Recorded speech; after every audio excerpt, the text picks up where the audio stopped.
ẹ̀yin ará online yìí, àwa ará online yìí, ó dà pé èpè ló fi ó padà mọ́ gbà nísìn tó bá yá. Nítorí nísìn báyìí ọ̀rọ̀ ti wá di pé ẹni tó bá fẹ́ kí anybody ó mọ̀ ṣáà mọ́ ṣe torí àbùrọ̀ ṣe ni pé kó mọ́ bá rẹ online. Èyí ó kàn déédéé wà jẹ́jẹ́ tiẹ̀, èyí ó kàn déédéé máa ṣe nǹkan tiẹ̀ next thing yóò ti bára rẹ̀ tó ti ń trend online. Ẹ̀yin náà ẹ wo ẹsẹ̀ ẹni ẹlẹ́ni. Òun náà lọ klọ́ọ̀bù bóyá kò sì fẹ́ kán mọ̀ pé òun lọ klọ́ọ̀bù bí ó yọ lọ klọ́ọ̀bù gan ni. Ẹnìkan náà sì rọra gbé snap. Ẹ̀yin tẹ́ ẹ mọ́ gbé snap èèyàn ń gbékúgbé náà bó lẹ ṣe máa ṣe.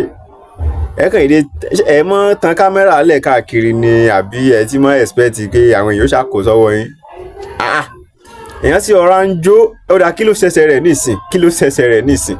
Ẹni ẹlẹ́ni ó sì ọ̀rá ń jó ní klọ́ọ̀bù tiẹ̀ jẹ́jẹ́ ń jó lọ́tọ̀ ẹsẹ̀ náà ń jó lọ́tọ̀. Ó sì gbé snap ẹ̀ sódà. Ó dà pé èpè ẹ lórí òkú àmọ́ gbà ní ìsórí ìwọ́sà mọ́ sí yéyé tiẹ̀ next thing ó ti dédé bára rẹ ó ti ń trend online. Ìwọ gan ó kà á mọ̀ pé kí ló ṣẹlẹ̀ bó mo ti débí wàhálà.